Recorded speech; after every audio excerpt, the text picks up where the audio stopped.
Natural hair colour కోసం చూస్తున్నారా? అయితే Anoos henna and black expert వాడండి. సుమన్ టీవీ ప్రేక్షకులకు నమస్కారం. మాఘమాస సంబంధితమైనటువంటి విశేషతత్వాన్ని తెలుసుకునేటువంటి క్రమంలో రెండో భాగంలోకి అందరం కూడా అడుగుపెట్టాం. పార్వతీ పరమేశ్వర్లు ఇద్దరి సంవాదం కూడా జరుగుతూ ఉన్నప్పుడు పార్వతీదేవి అడిగినటువంటి ప్రశ్న, జీవులలో చాలా సామాన్యులైనటువంటి వారు, గృహస్థాశ్రమాల్లో ఉన్నటువంటి వారు, పెద్దగా వేద విజ్ఞానం లేనటువంటి వారు తాము చేసినటువంటి పాపకర్మల నుంచి బయటపడేటువంటి మార్గం ఏదైనా ఉంటే చెప్పండి. మొత్తం జీవులందరిలో కూడా ధర్మ క్రమంలో ధర్మ పాలన, ధర్మ బుద్ధి, ధర్మ ఆచరణ అనేటువంటి 3 విధానాలు కూడా పెంపొందించేటువంటి విషయాలను మాకు చెప్పండి. ఏ వ్రతం చేయడం ద్వారా మనుషులందరూ కూడా జీవన్ముక్తులు అవుతారనేటువంటి విషయాన్ని సవివరంగా తెలియజేయండి అని అడిగితే శివుడు చక్కగా ఆ విషయాలన్నింటినీ కూడా చెప్తూ ఉన్నారు. కుంభ సంక్రమణం జరిగినప్పుడు మాఘమాసంలో ప్రాతకాల స్నానం చేసినటువంటి వారు పాప విముక్తులై ముక్తిని పొందుతూ ఉన్నారు అని చెప్పారు. దాంతోపాటు ఏం చెప్పారు, కార్తీకంలో అందరూ చేయగలరు, చేయలేకపోవచ్చు. కార్తీక మాసం విశేష మాసం, ఆ మాసం అంతా కూడా స్నానానికి విశేష ఫలితాన్ని ఇచ్చారు. కానీ అనారోగ్యం ఉన్నటువంటి వాళ్ళు, పిల్లలు, పెద్దలు, వయోవృద్ధులు ఇలాంటి వాళ్ళు చేయడానికి అవకాశం ఉండొచ్చు, లేకపోవచ్చు, వాళ్ళు ఆ చలిని తట్టుకోలేకపోవచ్చు. కానీ మాఘమాసంలో చేసేటువంటి స్నానము అందరూ చేయవచ్చు. కారణం ఏమిటంటే కేవలం చన్నీటి స్నానం చేయమని ఇక్కడ చెప్పాల, వేడి నీటితో కూడా స్నానం చేయవచ్చు. పైగా సూర్యుడు ఉదయించేటువంటి సమయంలో ప్యారలల్గా చేయవలసినటువంటి స్నానము. అటువంటి స్నానం వల్ల ఎవరికి కూడా, అన్ని వయస్సుల వారికి, అన్ని రకాలైనటువంటి ఆరోగ్య స్థితిగతులు ఉన్నటువంటి వారికి కూడా ఇబ్బంది లేకుండా ఉండేటువంటి వ్రతం ఇది. కనుక అందరూ కూడా చేయవచ్చు అని చెప్పారు. అందుకనే ఈ మాఘమాసంలో చేసినటువంటి స్నానం ఎలాంటిది అంటే బహుపుణ్యదాయకం అని చెప్పారు. పాప నివృత్తి చేసేటువంటి స్నానం ఈ స్నానం. గోదానం అంటే ఈ స్నానాలన్నీ కూడా చేసిన తర్వాత చేసేటువంటి దానాలు ఏవైతే ఉంటాయో అది కూడా విశేషతత్వాన్ని కలిగి ఉన్నటువంటివే.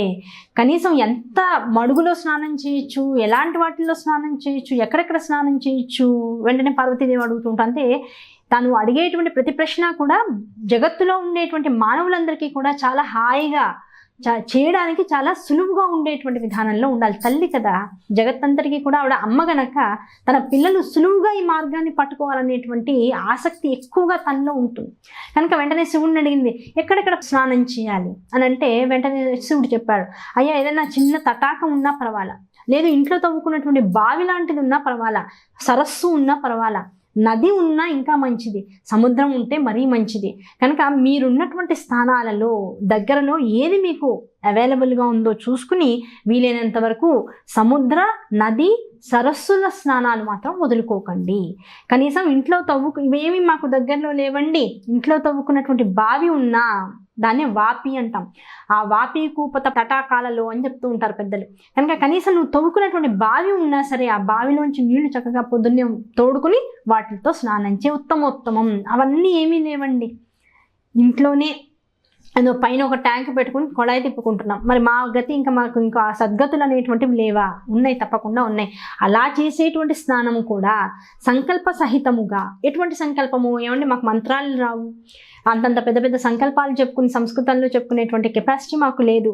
కేవలం ఈ మాఘ స్నానం అనేటువంటి విషయాన్ని తెలుసుకున్నాను, ఆ తెలుసుకుని చేస్తున్నాను. దేనికోసము అంటే తెలిసి తెలియకుండా చేసినటువంటి పాప నిష్కృతి కోసం, దాంతోపాటుగా నా యొక్క దేహ మానసికమైనటువంటి ఆరోగ్య స్థితిగతులు బాగుండడం కోసం, నా వల్ల జగత్తులో ఎవరికైనా సరే సంతోషం కలగాలి తప్ప బాధ కలగకుండా ఉండగలిగేటువంటి పాప నివృత్తి కోసం చేస్తున్నాను అనేటువంటి సంకల్పాన్ని చేసుకుని, ఈ జగత్తులో నదీ జలాలన్నింటిలోనూ కూడా పుణ్యతీర్థంగా పేర్కొనబడేటువంటిది గంగ, తర్వాత యమున, తర్వాత నర్మద. ఇటువంటి నదీ నదములు ఏవైతే ఉన్నాయో పుణ్యతీర్థములుగా చెప్పబడుతూ ఉంటాయో ఆ నదీ నదముల పేరును తలుచుకుంటూ కనుక నీ ఇంట్లో నువ్వు కుళాయి తిప్పుకొని చేసేటువంటి ఆ వేడి నీటి స్నానాన్నైనా సరే చిత్తమైనటువంటి శుద్ధమైనటువంటి చిత్తంతో ఎవరైతే చేస్తాడో, దానికోసం పెద్ద పెద్ద మంత్రాలు అక్కర్లా, భావన చాలు. ఆ భావనతో అటువంటి స్నానాన్ని ఎవరైతే చేస్తాడో అటువంటి వాడికి ఎటువంటి ఫలితము? పురాణోత్తముడైనటువంటి వాడు, వేదాంగాలను కూడా చదువుకున్నటువంటి వాడు మంత్రసహితంగా ఎటువంటి స్నానం అయితే చేస్తాడో అటువంటి ఫలితము ఇంట్లో ఉండి మామూలుగా తనకు వచ్చినటువంటి లాంగ్వేజ్లో చెప్పుకుని తన మనసులో ఉండేటువంటి భావాన్ని చెప్పుకుని గంగని, యముని, నర్మదని తలుచుకుంటూ కనీసం స్నానం చేసిన వాడికి కూడా అటువంటి ఫలితమే ఇస్తాను. మాఘమాసంలో చేసేటువంటి స్నానం ఎలాంటిది అంటే అద్భుతమైనటువంటి ఫలదాయకము. ముందే చెప్పేశారు. కనీసం గోపాదం అంటే గోవు యొక్క గిట్ట ఉంటుంది కదా, ఆ గిట్ట ముడిగేటంత నీటి కొలను ఎక్కడైనా ఉన్నా సరే అందులో అయినా సరే స్నానం చేసి దానివల్ల కూడా నీకు విశేషమైన ఫలితం వస్తుంది.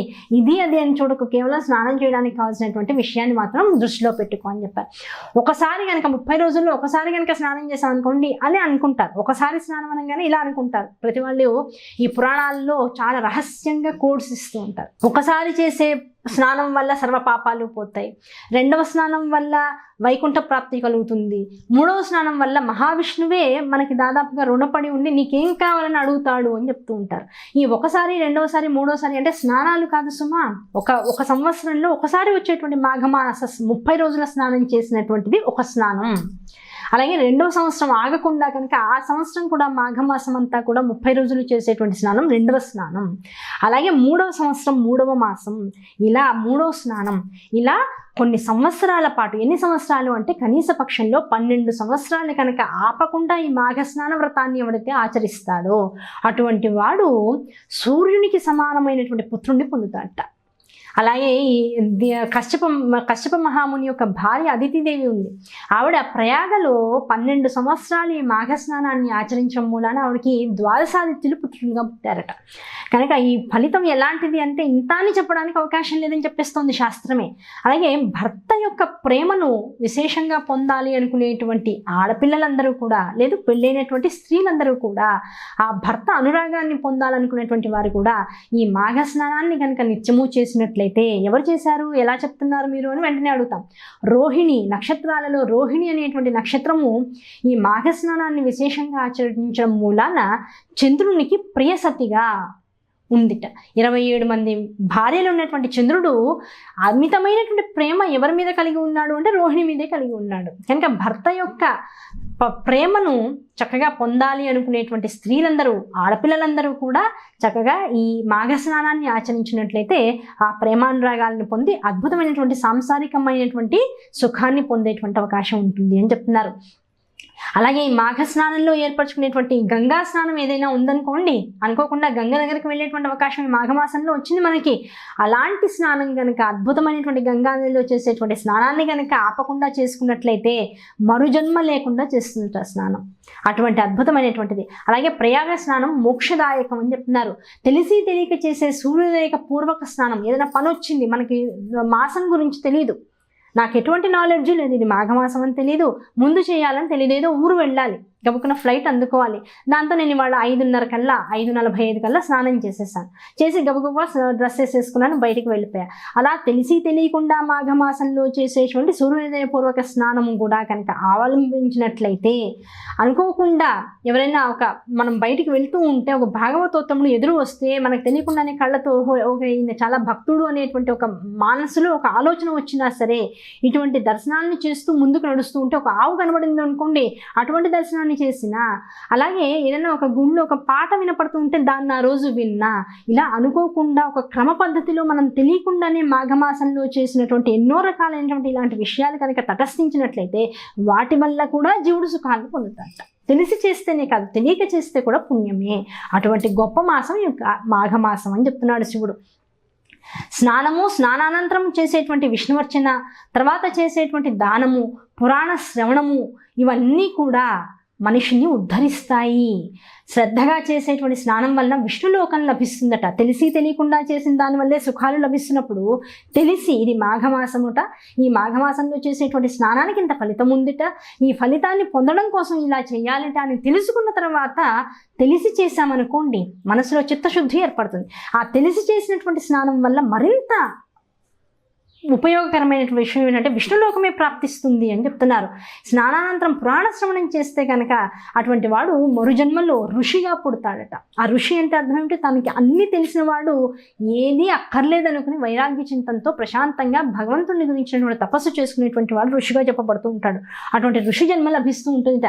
కనుక ఏ శరీరంతో అయితే చేసిన పాపాలు ఇలాగే ఉండిపోయి మళ్ళీ మళ్ళీ జన్మలకి మనకి అధికారికతని ఇస్తూ ఉంటాయో అటువంటి పాపాలని చేస్తూ చేస్తూ లంపటంలో కూరుకుపోతూ ఉండడం తప్ప నిష్కృతి లేకుండా ఉండేటువంటి జీవులందరికీ కూడా ఈ మాఘమాసం అనేటువంటిది ఒక అద్భుతమైనటువంటి చింతామణి లాంటిది అని చెప్తున్నారు శివుడు.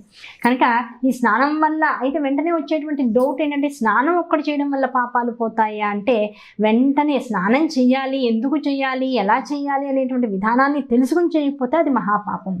తెలియకుండా కనుక చేసినటువంటి ఓ చిన్న పని వల్ల కూడా నీకు ముక్తి లభిస్తుంది. తెలుసుకున్న వాడి యొక్క శ్రద్ధ వలన వాడి యొక్క పాప నిష్కృతి పోతుంది. ఈ 3 విషయాలు చెప్పారు. తెలిసి తెలియకుండా చేయడం వల్ల నీకు మంచి ఫలితాలు వస్తాయి. తెలుసుకుని కూడా చేయకుండా ఉంటే అనంతమైనటువంటి పాపం ఇంకా మూట కట్టుకుంటూ ఉంటావు. అలా కాకుండా తెలిసి చేసి ఆ తెలిసి చేసిన దాంట్లో ఇంకా శ్రద్ధని కనుక ఉంచుకుని చేసినట్లయితే ఆ శ్రద్ధ వలన నీకు పాపం పోతుంది. స్నానం ఇవన్నీ పక్కన పెట్టేసి నీ శ్రద్ధే నిన్ను కడతేరుస్తుంది, అంటే బయటికి తీసుకొచ్చేస్తుంది. ఈ పాపాలన్నిటి నుంచి కూడా నిన్ను బయటికి లాగేస్తుంది అని చెప్తున్నారు. కనుక ఈ మాఘమాసం ఎలాంటిది అంటే స్నానము సద్యోముక్తి ప్రదము, దాని సాటి అయినటువంటిది మరొకటి లేదు అని చెప్తున్నారు. సంసార భయాల నుంచి మాయ నుంచి విడిపడతాడు జీవుడు ఈ స్నానాన్ని కనుక నిరంతరము చేసినట్లయితే. ఇది శివుడు పార్వతి చెప్పినటువంటి విషయం. ఇలా చేస్తే అది వస్తుంది, అది చేస్తే ఇది వస్తుంది అని ఒకదానితో ఒకటి నియమాల వల్ల ఏం కలుగుతుంది? ఈ స్నానం వల్ల ఏ ఫలితం వస్తుంది, దానం వల్ల ఏ ఫలితం వస్తుంది, ఇలా చెప్తుంటే ఫలితాల కోసం చేస్తున్నట్లా కాదు. ఈ ఫలితాలని చెప్పడం వల్ల ఏమవుతుంది అంటే బుద్ధి స్థిరత్వాన్ని పొందుతుంది. ఎప్పుడైతే బుద్ధి స్థిరత్వాన్ని పొందుతూ ఉంటుందో మనస్సు అన్యమైనటువంటి విషయాలకు వెళ్ళేటువంటి అవకాశం లేకుండా ఉంటుంది. నేను ఇది పొందాలి అనేటువంటి ఒక కాంక్ష లోపల నుంచి వస్తుంది. నువ్వు మనసులో కాంక్షనే పెట్టుకున్నావు, వైరాగ్యాన్నే పెట్టుకున్నావు. ఈ రెండింటిలో ఏ భావంతో నువ్వు చేసినా నువ్వు స్నానం చేస్తున్నావు.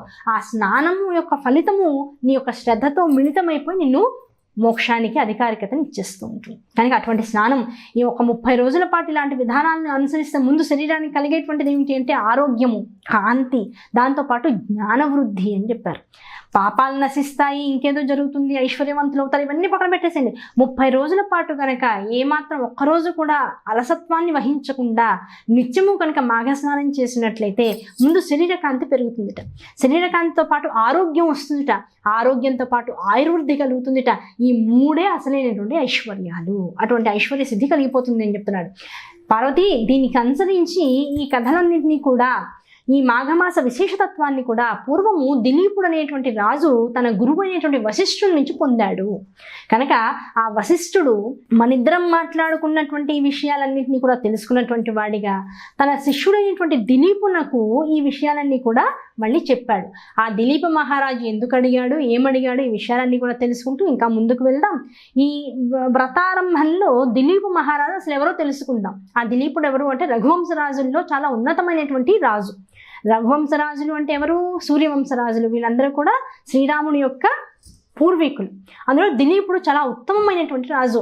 ఆ రఘువంశ చరిత్ర అనేటువంటి విశేషమైనటువంటి కావ్యాన్ని చదివితే అప్పుడు వీరందరి గురించి మొట్టమొదటి కథే దిలీపుడు గురించి వస్తూ ఉంటుంది. ఆయన అనుకోకుండా పాపం రోజు స్వర్గానికి ఏదో పని మీద వెళ్ళాడట. వెళ్ళి తిరిగి వస్తూ ఉన్నటువంటి సమయంలో ఆ సమయంలో ఏం జరుగుతోంది? వివాహం అయిపోయింది. భార్య రజస్వలానంతరం స్నానం చేసి ఉంది. ఆవిడతో సంభోగం చేయడం ద్వారా, సంగమించడం ద్వారా ఏం జరుగుతుంది? పుత్ర సంతానం కలుగుతుంది. ఆ సంతానం అనేటువంటిది రాజుకు చాలా అవసరమైనటువంటి విషయం. కనుక పుత్ర కామేష్టి అంటే తాను పుత్రుణ్ణి కోరుకున్నటువంటి వాడిగా భార్యతో సంగమించాలనేటువంటి కోరిక, సంభోగించాలనేటువంటి కోరికని తీవ్రంగా మనసులో ఉంచుకున్నటువంటి వాడే స్వర్గం నుంచి చాలా వడివడిగా భూలోకం వైపుకి అడుగులు వేస్తూ వచ్చేస్తున్నాడట. ఈ లోపల కల్పవృక్షం కింద ఒక చోట కామధేను తన పిల్లతో పాటు కూర్చుని ఉందిట. ఆ కామధేను కనపడింది కల్పవృక్షం కింద అందున ఉంది అంటే వెంటనే ఆగి తన రథాన్ని దిగి నమస్కరించి అమ్మ అనుమతి తీసుకుని ముందుకు సాగాల్సి ఉంటుంది. ఎప్పుడైనా సరే గుర్తుపెట్టుకోండి, ఇవన్నీ కూడా సూక్ష్మమైనటువంటి విషయాలు. ఎక్కడైనా సరే మనం వెళ్తున్నాం, ఏ చోటుకైనా ఓ చోటు నుంచి ఇంకో చోటుకి కార్యనిమిత్తమై వెళ్తున్నాం.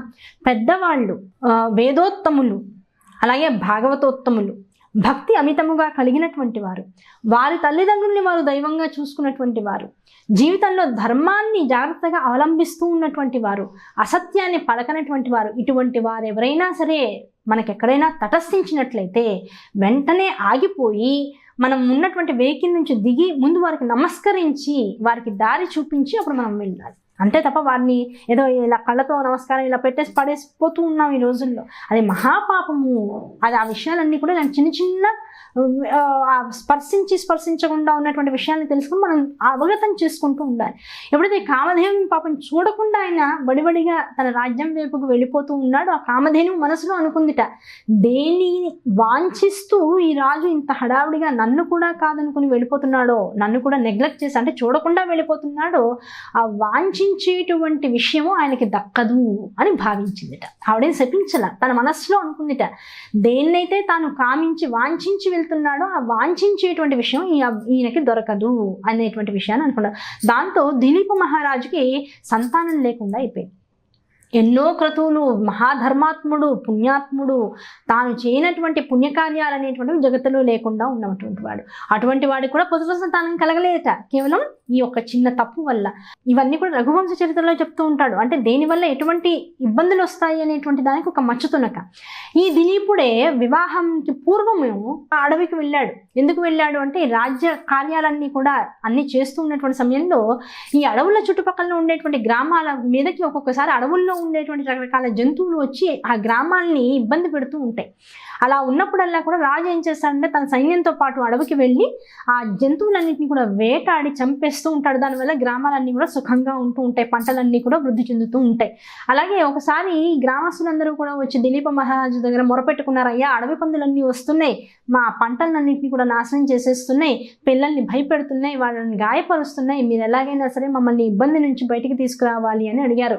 దాంతో దిలీపుడు ఏం చేశాడు, ఈ వేట నిమిత్తం ఇంకా బయలుదేరాడు. ఆ వేట అంటే ఒక రోజు 2 రోజులతో అయ్యేటువంటి విషయం కాదు, ఒక వారం 2 వారాలు అలా దీర్ఘంగా సాగేటువంటి విషయం. సో ఆ క్రీడాసక్తుడు ఏం చేశాడు, అందున అమిత బలశాలి, తనకు కావాల్సినటువంటి సరంజామాని సైనికులందరినీ కూడా ఏర్పాటు చేసుకుని అడవికి బయలుదేరాడు. కొన్ని రోజులు వేటాడగా పులులు, సింహాలు, తనకి నచ్చినటువంటి లేళ్లు ఇలాంటి వాటన్నింటినీ సంహరించుకుంటూ ముందుకు వెళ్ళగా ఎన్ని రోజులు వెతికినా అడవి పందుల యొక్క జాడ తెలియక వెతికి చివరికి ఓ రోజు వచ్చేటప్పటికి ఇంకా అలసిపోయాడు. ఇంకా మన వల్ల కాదనుకుని ఏం చేశాడు, ఒక తటాకం ఎదురైంది. ఆ తటాకం ఎదురైతే అక్కడ మొత్తం సైన్యాన్ని అంతటినీ కూడా అక్కడ ఆగమని మొత్తం కాళ్ళు చేతులు మొహాలు స్నానాలన్నీ చేసేసి ఆ సాయంకాలం పూట తాము ఇంతవరకు వేటాడినటువంటి జంతువుని చక్కగా వాళ్ళకి ఆహారం అదే కనుక దాన్ని చక్కగా కాల్చుకుని ఆ సైనికులు రాజుకు పెట్టాల్సింది ముందు పెట్టి వాళ్ళందరూ కూడా చక్కగా ఆహారాన్ని స్వీకరించి ఏం చేశారు, అడవిలో ఎక్కడైతే తటాకం ఉంటుందో నార్మల్గా ఏమవుతుంది, ఆ చుట్టుపక్కల ఉన్నటువంటి జంతువులన్నీ కూడా రాత్రి సమయంలోనో లేదా తెల్లవారు సమయంలోనో ఆ దరిదాపుల్లోకి వచ్చి అక్కడ నీటిని సేవిస్తూ ఉంటాయి. కనుక ఇలా తప్పకుండా ఇక్కడికి జంతు సమూహం తప్పకుండా వస్తుంది అనేటువంటి ఒక ఆలోచన మనసులో పెట్టుకుని రాజుతో సహా సైన్యాలన్నీ కూడా చెట్లు ఎక్కి పడుకున్నారు. మధ్యలో చూసుకుంటూ ఉన్నారు, ఒకళ్ళిద్దరు అలా మెలుకు ఉండి చూసుకుంటూ ఉన్నారు. తీరా తెల్లవారుతోంది, 3 గంటల సమయం అయింది బ్రాహ్మీ ముహూర్తం. అప్పటికి నెమ్మదిగా అలికిడైంది. ఏమిటి అంటే ఆ తటాక సమీపంలోకి మొత్తం ఈ అడవి పందులన్నీ వచ్చి చేరినాయి, నీళ్లు తాగుతున్నాయి. వెంటనే రాజుగారితో పాటు మిగతా సైన్యం అంతా కూడా రెడీ అయినారు. వాళ్ళ శరాలతో మొత్తం అన్నిటిని చంపేసేసారు. ఆ చంపిన వాటన్నిటిని కూడా మూటలో కట్టేసేసారు, వాటన్నిటిని భుజాన్ని వేసుకున్నారు. 4:30-5 అయింది సమయం. ఆ సమయంలో బయలుదేరి మళ్ళీ తన రాజ్యానికి బయలుదేరుతున్నాడు. 5-5:30 సమయంలో మొత్తం గుర్రాలేకి రాజ్యానికి బయలుదేరుతూ ఉన్నటువంటి సమయంలో దారిలో ఒక చోట దూరం నుంచి ఒక బ్రాహ్మణోత్తముడు వస్తూ ఉండడం అనేటువంటి దిలీపుడు చూశాడు.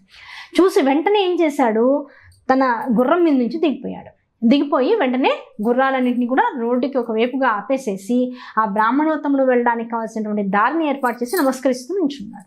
ఆ బ్రాహ్మణోత్తముడు దిలీపుడు దాకా వచ్చి, అయ్యా ఒక చిన్న విషయం, మీరు రఘువంశ రాజులు అనేటువంటి విషయం నాకు తెలుసు, అమిత పరాక్రమవంతులు అనేటువంటి విషయం తెలుసు, దాంతోపాటుగా మీరు ధార్మికులు అనేటువంటి విషయం కూడా తెలుసు. మాఘమాసం రోజు సూర్యోదయ కాలానికి ప్రయాణంలో ఉన్నారే తప్ప మీ దగ్గరలో ఉన్నటువంటి తటాకాన్ని వదిలి కనీసం స్నానం చేయాలనేటువంటి ఆలోచన లేకుండా వెళ్ళిపోతున్నారు. మహాపుణ్యదాయకమైనటువంటి విషయాన్ని విస్మరిస్తున్నారు. కనుక దయచేసి వెనక్కి తిరిగి మళ్ళీ ఆ తటాకంలో స్నానం చేసి స్నానాది కర్మలన్నీ కూడా పూర్తి చేసుకుని మీ రాజ్యం వైపుకు మీరు వెళ్ళండి అని అన్నారు.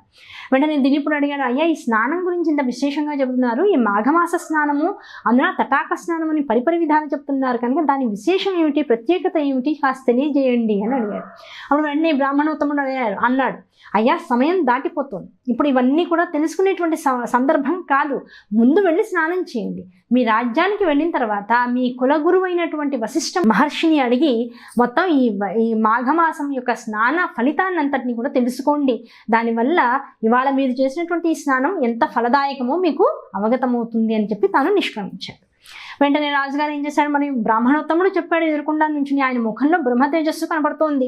అది వినగానే వెంటనే వెనకాలకి వెళ్ళాడు, మొత్తం ఆ తటాకంలో మొత్తం తాను స్నానం చేశాడు, తర్వాత సైనికులు స్నానం చేశారు, గబగబా మళ్ళీ తన రాజ్యానికి తాను వచ్చాడు. తర్వాత రోజున వెంటనే పొద్దున్నే లేచి భార్యతో పాటుగా మళ్ళీ మాఘ స్నానం చేసి, అంటే సూర్యోదయంతో పాటుగా స్నానం చేసేసి చక్కటి వస్త్రాలను ధరించి గురువు దగ్గరికి వెళ్ళేటప్పుడు అతి ఆడంబరమైనటువంటి వేషధారణ చేయరు, చాలా నిమ్నమైనటువంటి వేషధారణ చేసి అందున ప్రశాంతమైనటువంటి చిత్తాన్ని కలిగించేటువంటి తెల్లటి వస్త్రాన్ని ధరించి గురువుకు కావాల్సినటువంటి అర్ఘ్యపాద్యాదులు సమర్పించడానికి కావాల్సినటువంటి పూజా బళ్ళాన్నంతా కూడా చక్కగా చేతిలో పెట్టుకుని ఆయనకి సమర్పించడానికి ఫలాలను పుష్పాలను కూడా చక్కగా పెట్టుకుని సపరివారంగా వశిష్ఠ మహాముని దగ్గరికి వెళ్ళారు.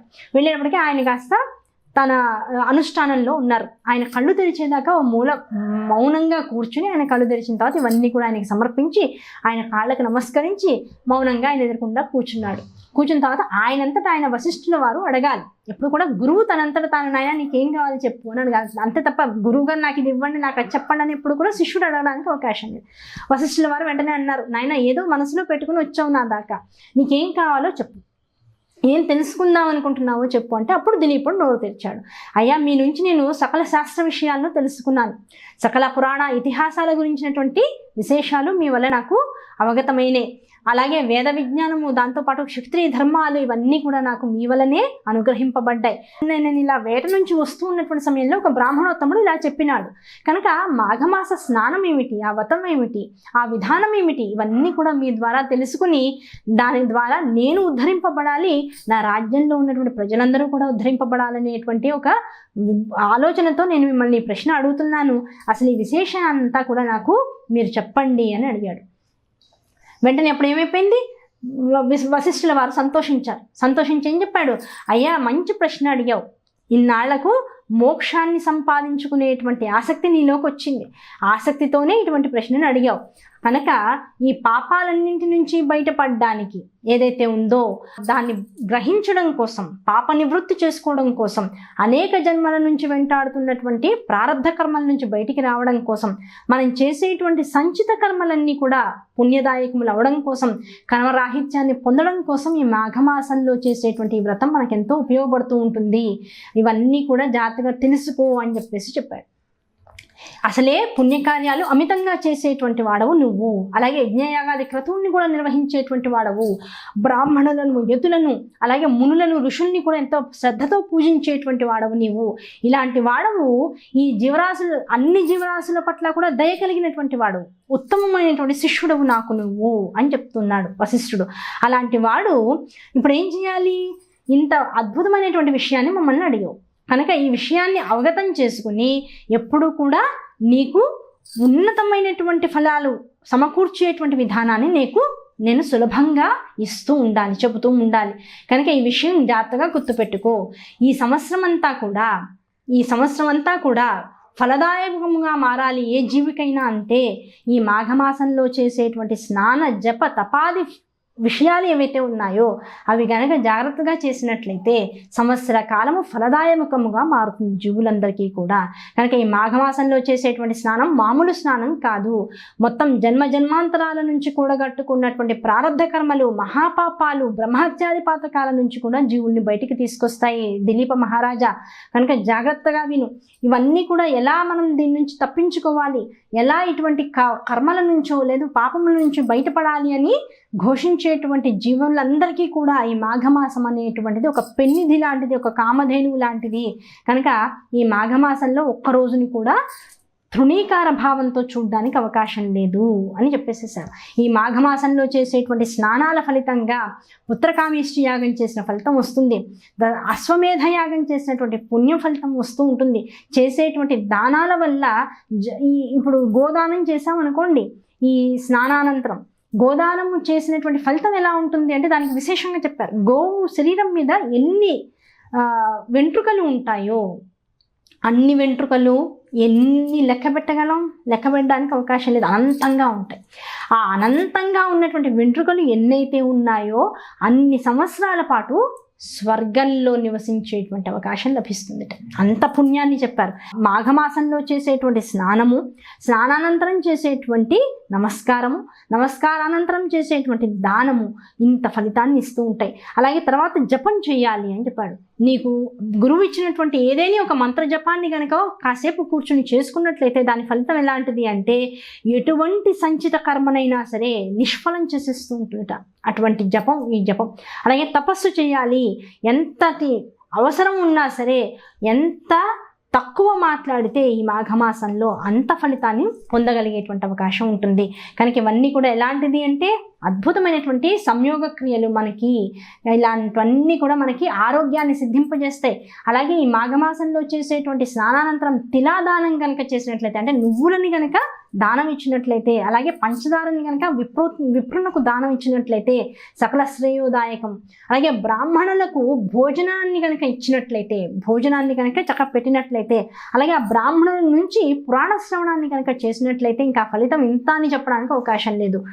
కనుక బ్రాహ్మణులు మనం ఇచ్చేటువంటి ఆ భోజనాన్ని స్వీకరించేటువంటి స్థితి కనుక లేకపోతే కనీసం వాళ్ళకి స్వయం పాకాది క్రతువులతో కూడుకున్నటువంటి విధానాలన్నిటితో కూడా సమంత్రకంగా కాకపోయినా భావనతో అయినా సరే ఆ స్వయం పాకాన్ని వాళ్ళకి అందిస్తూ ఉండాలి. అంటే మనం ఆ రోజు ఉపయోగపడేటువంటి బియ్యము, పప్పు, ఉప్పు, కూరలు, నూనె, దాంతోపాటు సకల చింతపండుతో, పచ్చిమిరపకాయతో, కొత్తిమీరతో, కరివేపాకుతో, ఇలా అన్నింటితో కూడుకున్నటువంటి, అంటే ఇంకా వంట చేసుకోవడానికి కావాల్సినటువంటి ఇంకే విషయం కోసము కూడా వాడు ఇంకో విషయాన్ని మీద ఆధారపడకుండా చేయాలి. చివరికి నిప్పును కూడా ఇస్తారు. అలా స్వయం పాకాన్ని బ్రాహ్మణోత్తమునకు ఇచ్చినా సరే ఇలాంటివన్నీ ఎలాంటివి అంటే అద్భుతమైన ఫలితాలను ఇస్తూ ఉంటాయి.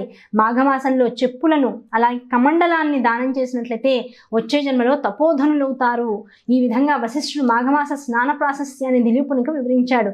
ఈ మాఘమాసాన్ని ఇదే చెప్పుకుంటూ వచ్చాడు. 12 సంవత్సరాలు అవిరామంగా చేసినటువంటి అదితికి ద్వాదశాదిత్యులు పుత్రులుగా లభించారు. రోహిణికి భర్త యొక్క ప్రేమ సంపూర్ణంగా అనుభవించేటువంటి యోగ్యత లభించింది. అలాగే జగత్తంతా కూడా ప్రకృతి జగత్తంతటిని కూడా ప్రకృతి రక్షించాలి అంటే కూడా ఆ రక్షింపబడుతున్నటువంటి ప్రకృతి ద్వారా ఏ జగత్తు అయితే రక్షింపబడుతూ ఉందో ఆ జగత్తులో మనమందరం ఉంటున్నాం కనుక జగత్తు ద్వారా మనందరం రక్షింపబడుతూ ఉండాలి.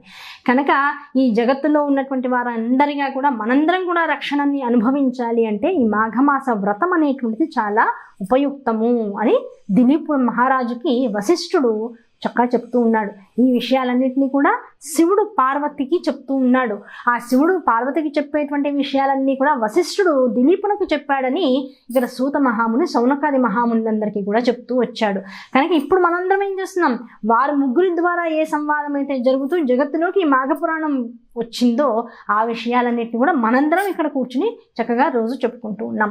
కనుక ఆ శివపార్వతులు చెప్పుకున్నటువంటి ఆ అద్భుతమైనటువంటి సంవాదం ద్వారా కలిగినటువంటి అద్భుతమైనటువంటి ఈ సత్సంగం ఏదైతే ఉందో దీని ద్వారా మన మనస్సులు కూడా పవిత్రమై మన దేహాలన్నీ కూడా రోగ నివృత్తిని పొంది, శరీర దారుఢ్యాన్ని పొంది, రోగముల నుంచి బయటపడి మనందరము కూడా అమితమైనటువంటి ఆనందకరమైనటువంటి జీవన మార్గాన్ని, జీవన యానాన్ని కూడా కొనసాగించాలని మనస్ఫూర్తిగా కోరుకుంటూ రేపు జరిగేటువంటి మరో ఎపిసోడ్లో 3వ భాగం చెప్పుకుందాం. అంతవరకు అందరికీ కూడా నమస్కారం.